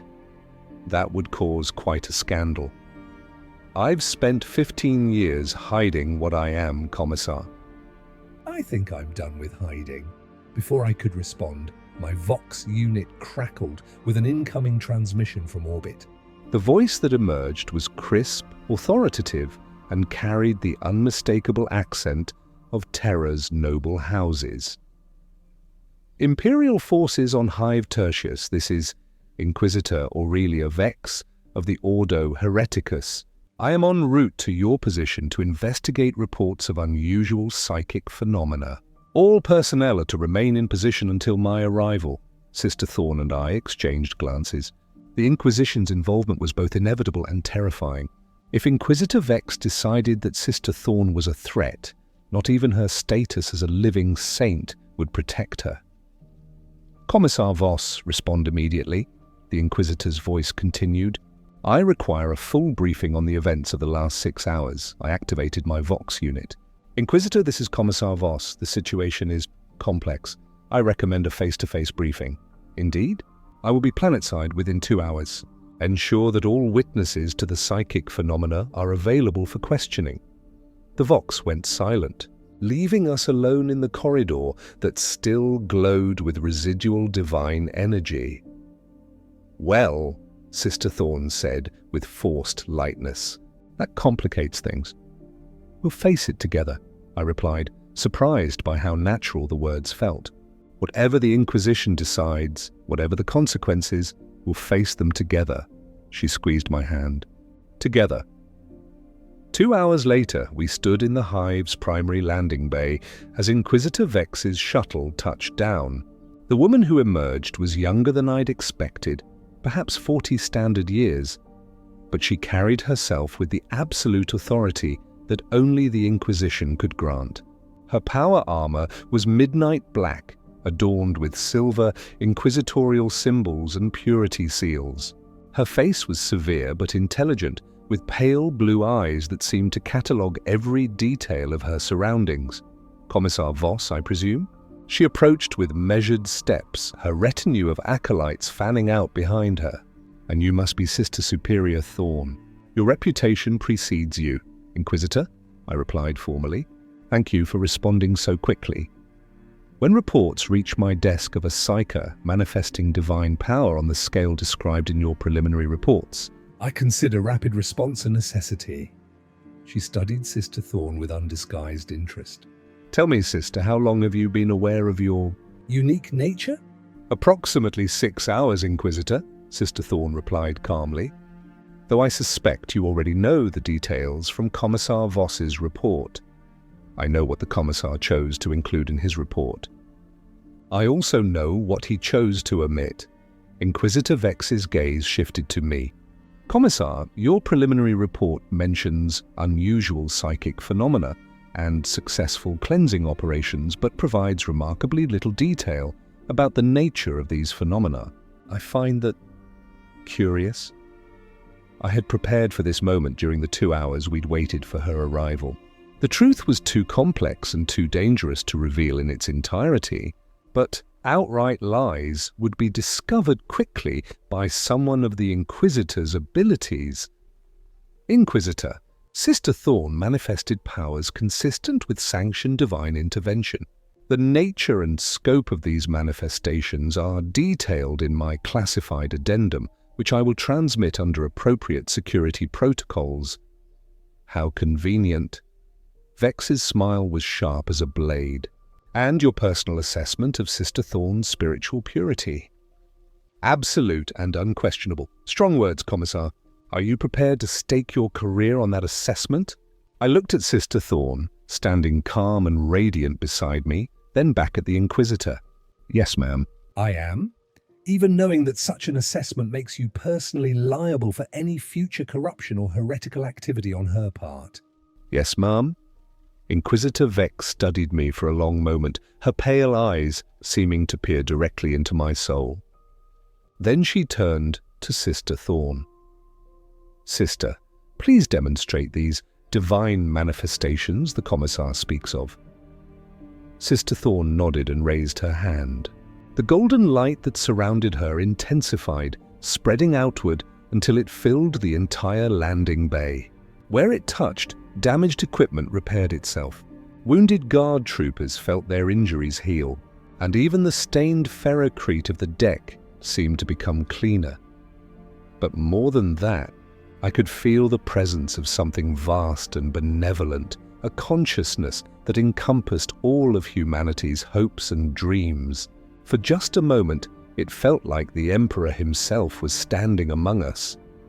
When the light faded, Inquisitor Vex was on one knee, her head bowed in reverence. "Forgive me, Lady Saint," she said, formally. "I had to be certain." Sister Thorne helped the Inquisitor to her feet. "No forgiveness necessary, Inquisitor. Skepticism is a virtue in your line of work." "Indeed." Vex straightened her armor and regained her composure. "Now we must discuss practical matters. The discovery of a new living saint requires extensive documentation and official recognition. You will need to travel to Terra for examination by the High Lords of Terra and the Ecclesiarchy." "And Commissar Voss?" Sister Thorne asked. "Will accompany you naturally. As the first witness to your manifestation and the officer responsible for your initial protection, his testimony will be essential." The Inquisitor's expression softened slightly. I trust that arrangement meets with your approval? Sister Thorne smiled. Yes, Inquisitor, it does. As we prepared to leave Hive Tertius behind, I reflected on how much had changed in the span of a single day. I had begun this mission as Commissar Arcturus Voss, a loyal servant of the Emperor whose greatest challenge was maintaining discipline among the Valhallan 47th. Now I was... What? The personal aide to a living saint?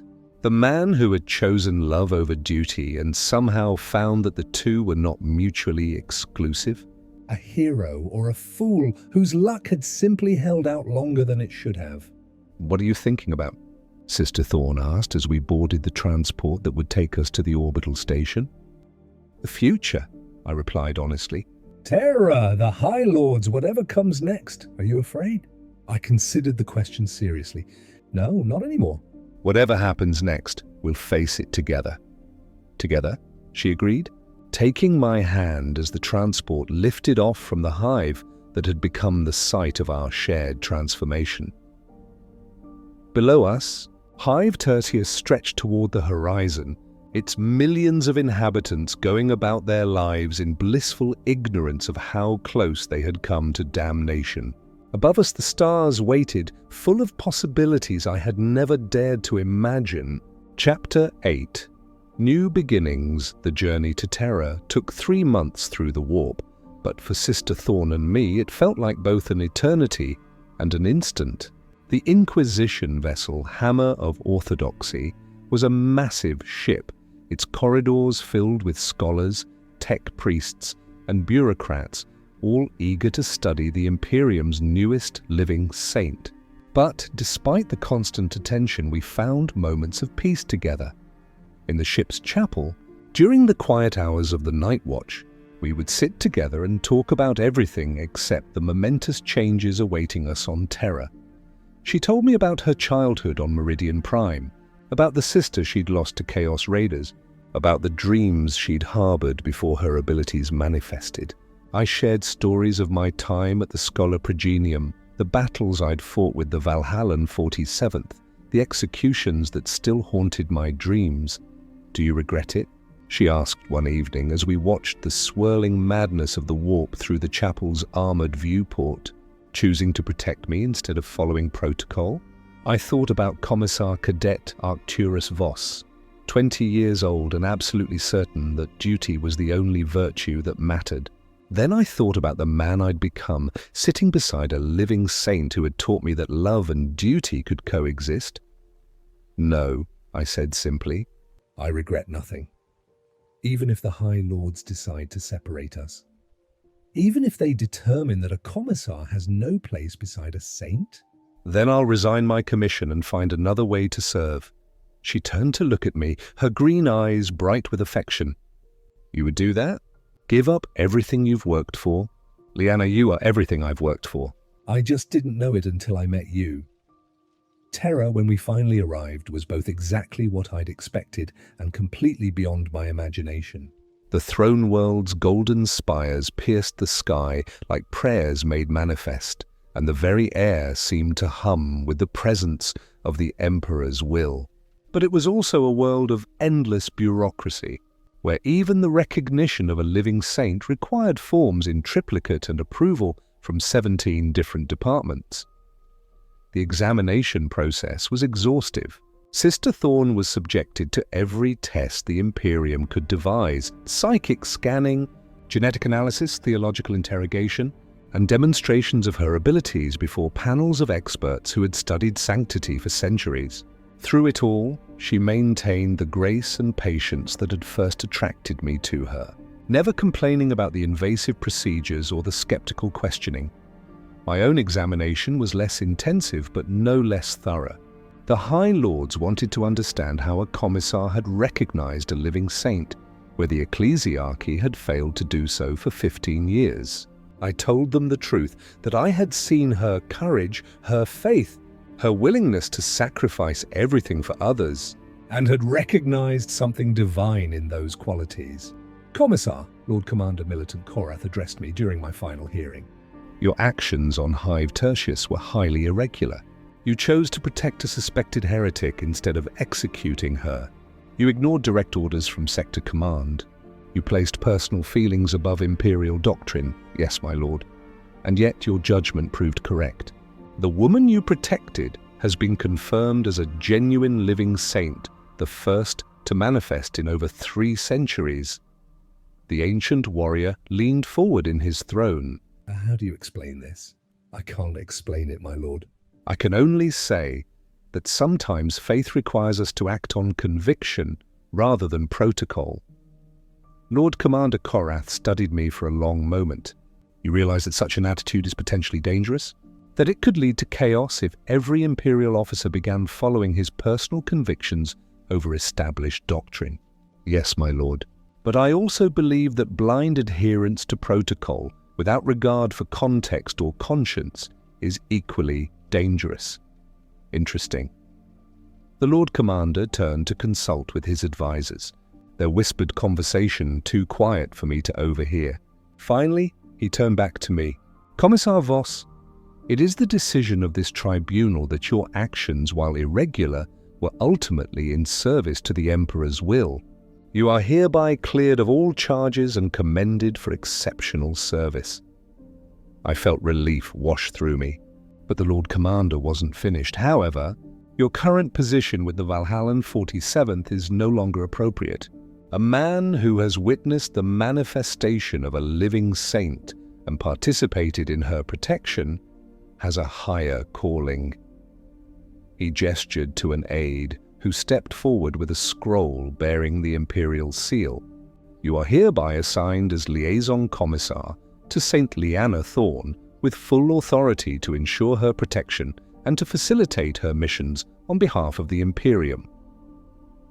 It was more than I had dared to hope for. Not only would I remain with Lyanna, but I would do so with official sanction and expanded authority. Thank you, my lord. I am honored by your confidence. Thank me yet, Commissar. The life of a saint's guardian is not an easy one. You will face dangers that no amount of training can prepare you for. Are you ready for that burden? I thought about the cultists we'd fought on Hive Tertius, about Zerath and his Chaos Marines, about the entity that had tried to possess the woman I loved. Then I thought about the golden light that had purified an entire Hive city and the warmth in Lyanna's eyes when she looked at me. Yes, my lord, I am ready. Saint Lyanna Thorne, for that was now her official title, was waiting for me outside the tribunal chamber. She had been granted new armor to mark her elevation, ceramite plates of pure white inscribed with golden prayer script that seemed to glow within a light. But beneath the magnificent trappings, she was still the woman who had saved my life in a ritual chamber beneath a hive city. Liaison Commissar? She asked with a smile.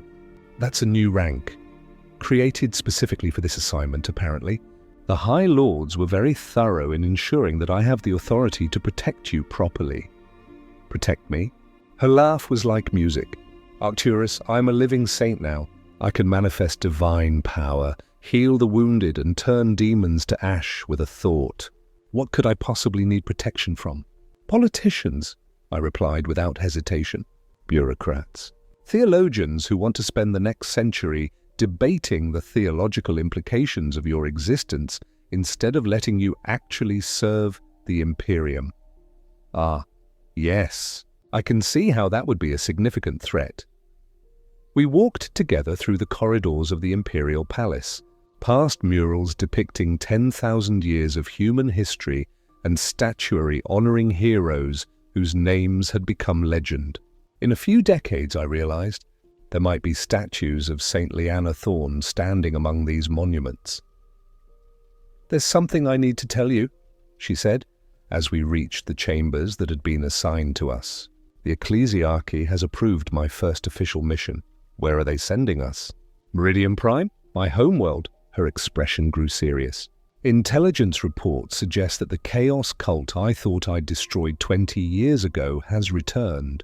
They're using my transformation into a saint as a recruitment tool, claiming that if I could achieve divinity through chaos worship, so can others. That's not what happened. No. But the truth is more complex than most people can understand.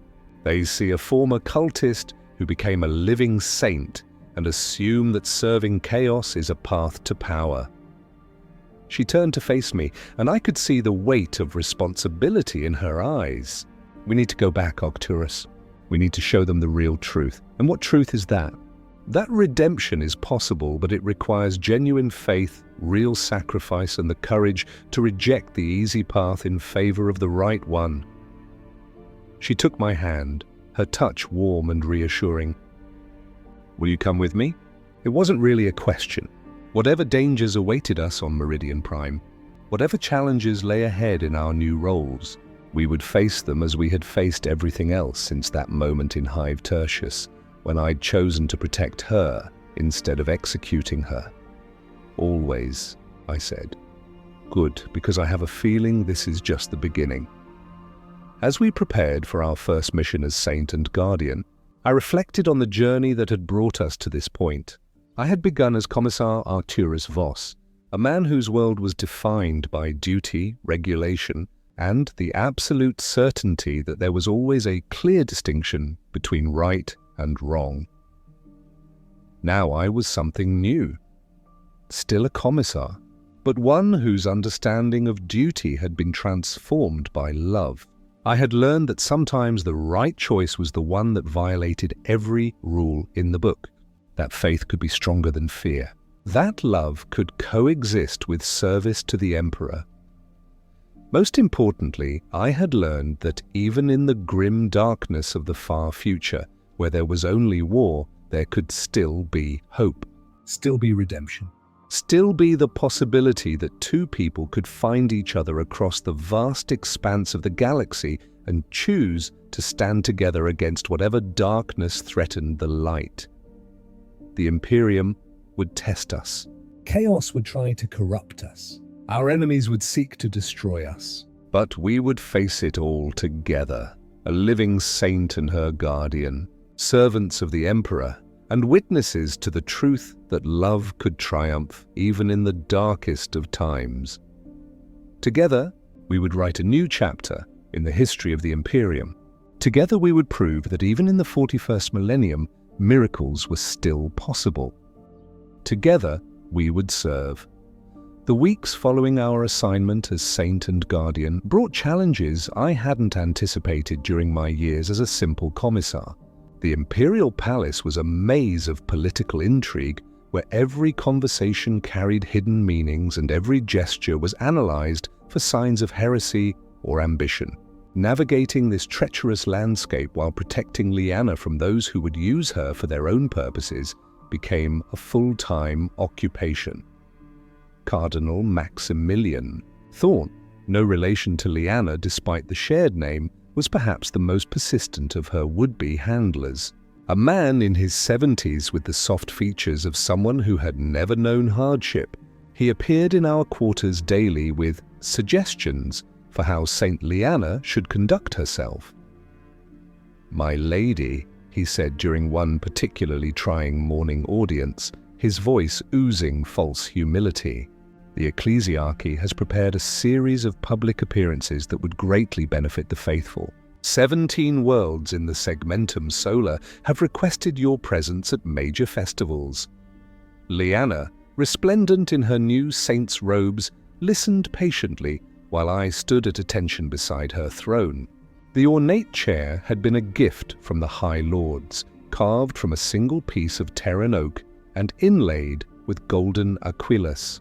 She looked magnificent in it, but I could see the way her fingers gripped the armrests.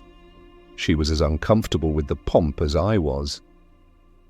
"Cardinal," she replied diplomatically, "while I appreciate the faithful's desire to witness the Emperor's grace, I believe my time would be better spent in active service. The enemies of mankind don't pause for festivals." The Cardinal's smile never wavered, but I caught the flash of irritation in his eyes. "Of course, my lady, but consider the spiritual nourishment your presence would provide. A single blessing from your lips could strengthen the faith of millions, and a single battle, one in the Emperor's name, could save the lives of millions. More." Lyanna's voice carried the subtle, harmonics that indicated she was drawing on her divine nature. I was not granted these gifts to become a ceremonial figure cardinal. I was granted them to serve. After the cardinal departed, defeated but not discouraged, Lyanna sagged in her throne like a marionette whose strings had been cut. "How did the Emperor endure this?" she asked wearily. 10,000 years of bureaucrats and politicians trying to manage his will? I approached and knelt beside her throne, a gesture that would have scandalized the cardinal if he'd still been present. Or perhaps that's why he remained silent. Sometimes the only way to maintain your sanity is to stop listening to the noise. She laughed, the sound like silver bells in an empty cathedral. "Arcturus, you may be the only person in the Imperium who would dare suggest that the God Emperor practices selective hearing. I prefer to think of it as strategic communication management." Our moment of levity was interrupted by the arrival of Inquisitor Vex, who entered our quarters with the casual authority that only the Inquisition could command. She had remained on Terra following our arrival, ostensibly to complete her report on the Hive Tertius incident, but I suspected she had other reasons for lingering. "St. Lyanna, Commissar Voss," she greeted us formally. "I bring word from the Ordo Hereticus regarding your first mission assignment." Lyanna straightened in her throne, instantly alert. "Meridian Prime, among other locations. The situation has deteriorated significantly since your departure from Hive Tertius. The cult calling itself the Redeemed has established strongholds on 7 worlds, and their doctrine is spreading faster than we initially projected." Vex activated a holo projector, filling the chamber with tactical displays that made my commissar's heart race with familiar anticipation. "Show me," Lyanna commanded. The holographic display revealed a sector map with infected worlds marked in pulsing red. Meridian Prime sat at the center like a festering wound, with corruption vectors reaching out to touch neighboring systems. The cult's central tenet is that chaos worship is merely a temporary phase in spiritual development, Vex explained. They claim that true believers can use chaos power without being corrupted by it, eventually transcending to divine status as you did. It's sophisticated heresy, attractive to those who feel abandoned by traditional imperial doctrine.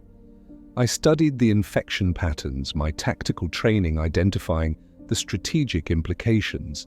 They're not just spreading randomly. This is a coordinated campaign with specific targets. Correct, Commissar. They're focusing on agricultural worlds and manufacturing centers, places where imperial doctrine is seen as distant and uncaring.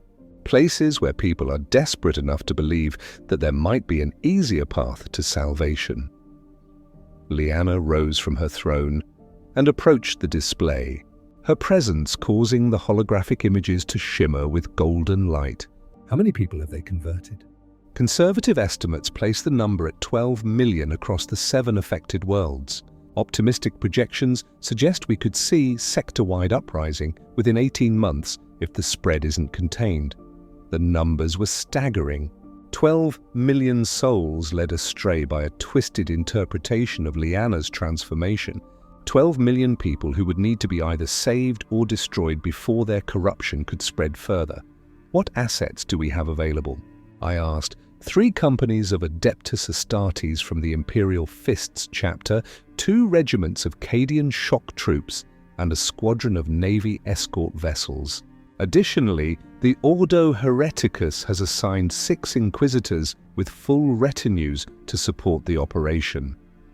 Vex paused, studying Lyanna's reaction. The High Lords have designated this a crusade-level threat. You'll have extraordinary authority to prosecute the campaign as you see fit. A crusade. The highest level of military response, short of calling in the Space Marines' full chapter strength. It spoke to how seriously the Imperium was taking this threat. When do we depart? Lyanna asked. 1 week. That should give you time to select your personal staff and review the intelligence files. Vex deactivated the holoprojector and fixed us both with her pale stare. I should warn you, this won't be like Hive Tertius. These aren't desperate cultists in a single location. This is an organized heretical movement with sophisticated leadership and significant resources. They'll be expecting you.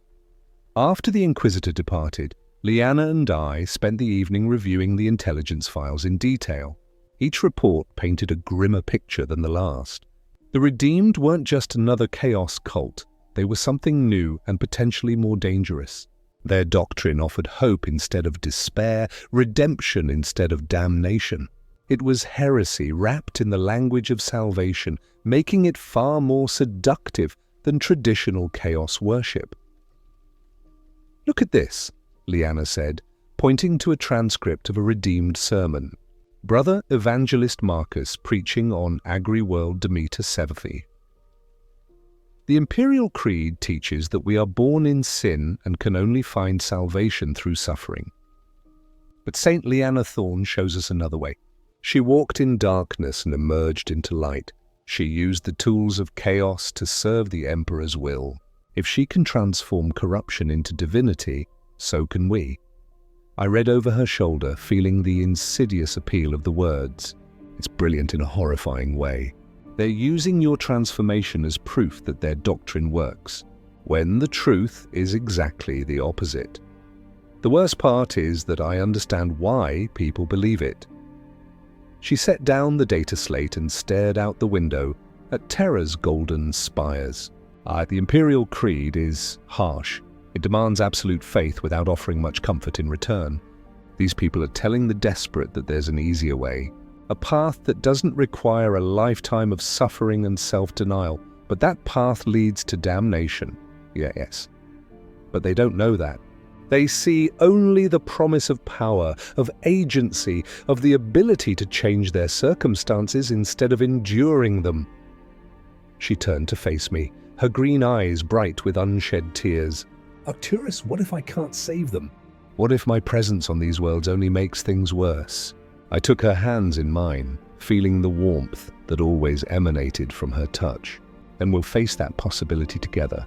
But I believe that people can recognize truth when they see it. Your light is real. They'll be able to sense the difference between genuine divinity and chaos-tainted promises. I pray you're right. The week of preparation passed quickly. We assembled a personal staff that balanced military expertise with theological knowledge, a mix of guard officers, sororitas veterans, and ecclesiarchy scholars who could help us counter the Redeemed sophisticated propaganda. Captain Dmitry Volkov volunteered to transfer from the Valhallan 47th to serve as our military aide, bringing with him Sergeant Pavel and a squad of veteran ice warriors who had fought beside us on Hive Tertius. Couldn't let you face the heretics without proper backup, Commissar, Volkov explained with a grin that didn't quite hide his concern. Besides, the regiment's been boring since you left. Nothing but parade drills and ceremonial duties. Sister Superior Cordelia of the Order of the Sacred Rose also joined our retinue, along with a squad of her most experienced battle sisters. She was a stern woman in her 50s who had known Lyanna during her early years with the sororitas and had volunteered to help counter any theological challenges we might face. "I've read the intelligence reports," she told us during our final briefing. The Redeemed are using sophisticated arguments that will require equally sophisticated responses. We need to be prepared to debate theology as fiercely as we fight battles. The journey to Meridian Prime aboard the strike cruiser, Righteous Fury, took 2 weeks through the warp. Unlike our previous voyage to Terra, this trip was marked by tension and preparation rather than quiet contemplation. Every day brought new intelligence reports, tactical briefings, and theological discussions as we prepared to face an enemy unlike any we had encountered before. Lyanna spent hours each day in meditation, seeking guidance from the Emperor for the trials ahead. I found her one evening in the ship's chapel, kneeling before a massive stained glass window that depicted the Emperor's ascension to the Golden Throne. The warp's chaotic energies outside the ship's Geller field made the colored glass seem to writhe and dance, But Lyanna remained perfectly still in the center of a sphere of golden light. "Any insights from on high?" I asked quietly as I knelt beside her. "Nothing specific, but I can feel his presence, his approval of what we're trying to do." She opened her eyes and looked at me. "There's something else, though. Something darker. I can sense the corruption on Meridian Prime even from here." It's stronger than I expected. How much stronger? "Strong enough that I'm not sure my light will be sufficient to cleanse it." She stood and began pacing the chapel's narrow aisle. The entity we faced on Hive Tertius, my dark reflection, it wasn't unique. The redeemed have been creating similar beings, fragments of corrupted souls that they use to power their rituals. The implications were chilling. If the cult had learned to replicate the process that had created Lyanna's dark reflection, they might have an army of such entities at their disposal. How do we fight something like that? The same way we fought before, with faith, with love, with the absolute conviction that light will always triumph over darkness. She stopped pacing and faced me. "But Arcturus, if something happens to me on Meridian Prime, nothing will happen to you. If something does," she continued firmly, "I need you to promise me something. Don't let them turn my death into another weapon. Don't let them claim that even saints can fall to corruption. Lyanna, promise me." I looked into her eyes and saw the weight of responsibility she carried. The knowledge that her every action would be scrutinized and interpreted by millions of people across the galaxy. The burden of sainthood was heavier than any power armor, I promise. But only if you promise me something in return. What? That you won't sacrifice yourself unnecessarily. That you'll remember that even saints are allowed to choose survival over martyrdom sometimes. She smiled, and for a moment she looked like the young woman I'd first met in the depths of Hive Tertius, rather than the divine figure she'd become. I promise. Our arrival at Meridian Prime was marked by signs of the corruption that had taken hold during our absence. The planet's orbital stations showed clear evidence of recent battles, scarred hull plating, emergency repairs, and weapon emplacements that hadn't been there during Lyanna's youth. The system's defense monitors challenged us 3 times before allowing our approach, their captains nervous and suspicious of any unscheduled arrivals. Strike Cruiser Righteous Fury. "This is Meridian Prime Defense Command," came the Vox transmission. "State your business in this system. Meridian Prime Defense Command. This is Saint Lyanna Thorne aboard Righteous Fury. We are here on crusade authority to address the heretical uprising on your world." There was a long pause before the response came. St. Thorne, understood. You are cleared for orbital approach. Be advised, the planetary surface is currently under martial law. Several major population centers are under siege by heretical forces. Through the viewport of our transport, Meridian Prime looked much as Lyanna had described it, a green and fertile world with vast agricultural plains broken by small cities and manufacturing centers. But even from orbit, we could see the signs of war. Smoke plumes rose from burning settlements, and the lights of several major cities flickered with the uncertain glow of emergency power. "My home," Lyanna whispered beside me.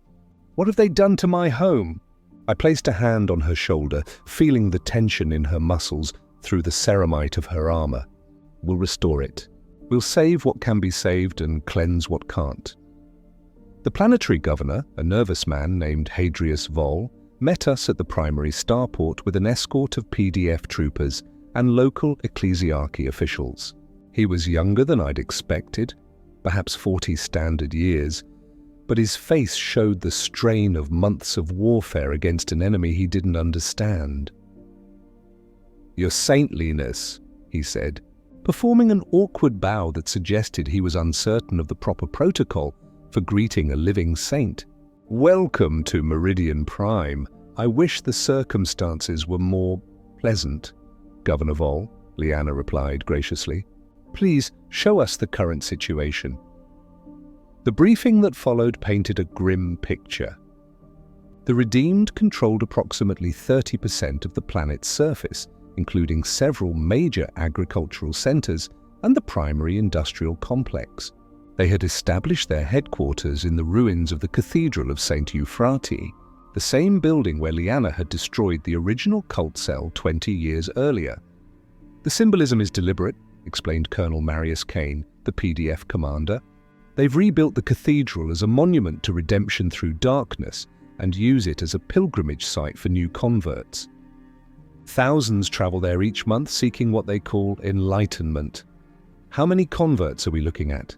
I asked. Conservative estimates suggest 2 million active cultists planet-wide, with perhaps another 1 million sympathizers who haven't yet committed to the cause. Kane activated a tactical display showing the cult's area of control.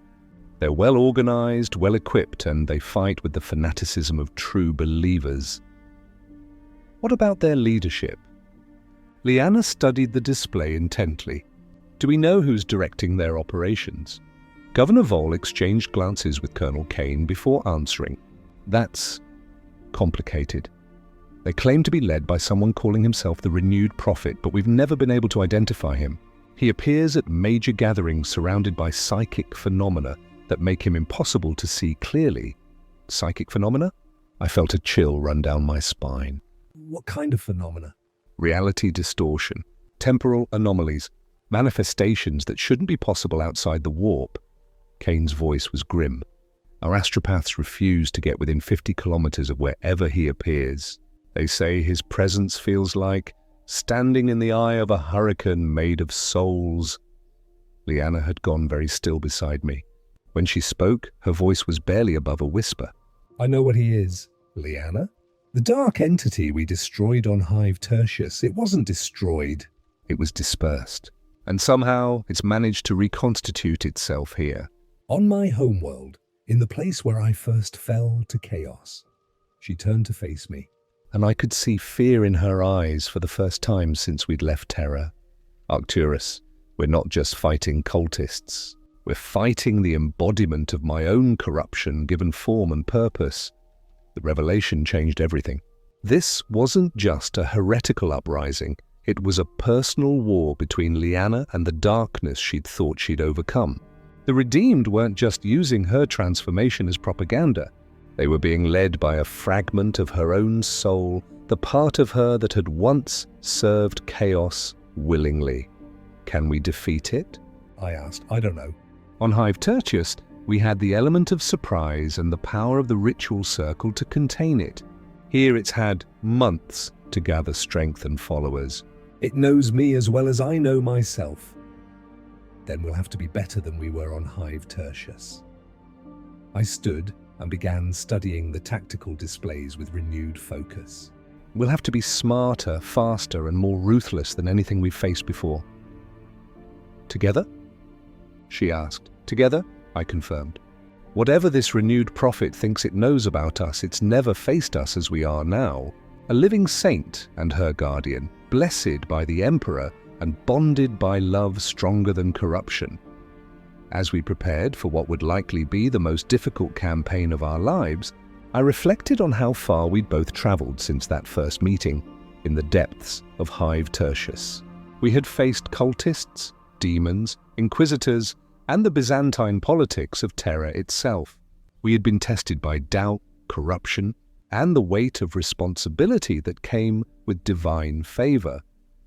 Now we faced the ultimate test, a confrontation with the very darkness Lyanna had spent her life trying to overcome. Whatever the outcome, whatever the cost, we would face it as we had faced everything else. Together, in service to the Emperor and to each other, we would see this through to the end. From the personal journal of liaison, Commissar Arcturus Voss, Guardian, to Saint Lyanna Thorne, written on the eve of the Battle of Meridian Prime. Tomorrow, we return to the world where our story truly began.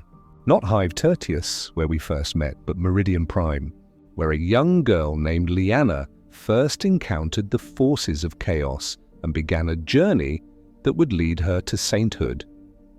The intelligence reports make grim reading. The cult has grown far beyond anything we anticipated, spreading to 17 worlds in the sector. They call themselves the Redeemed, and they preach a heretical doctrine that chaos worship is merely a stepping stone to true enlightenment. They use Lyanna's transformation as proof that the dark gods can be used and then discarded, that power gained through corruption can be purified through will alone. They're wrong, of course. What happened to Lyanna was unique, a combination of circumstances that may never be repeated. Her power was never truly corrupted because her intent was always pure. The entity we destroyed on Hive Tertius wasn't her true nature. It was a parasite that had been feeding on her guilt and self-doubt, but try explaining. That to desperate people who see only that a former cultist became a living saint. Tomorrow we go to war again. Not just against chaos, but against the twisted hope that chaos can offer redemption. It will be dangerous. Some of us may not survive, but I'm not afraid. I've seen what true faith can accomplish. I've witnessed the power of love to transform even the darkest corruption into light.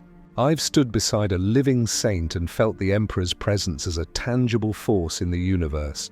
Whatever tomorrow brings, we'll face it together, and that, I've learned, makes all the difference.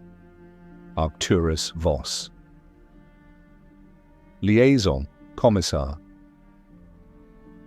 In service to Saint Lyanna Thorne. In service to the Emperor of mankind. Anno Domini 41987.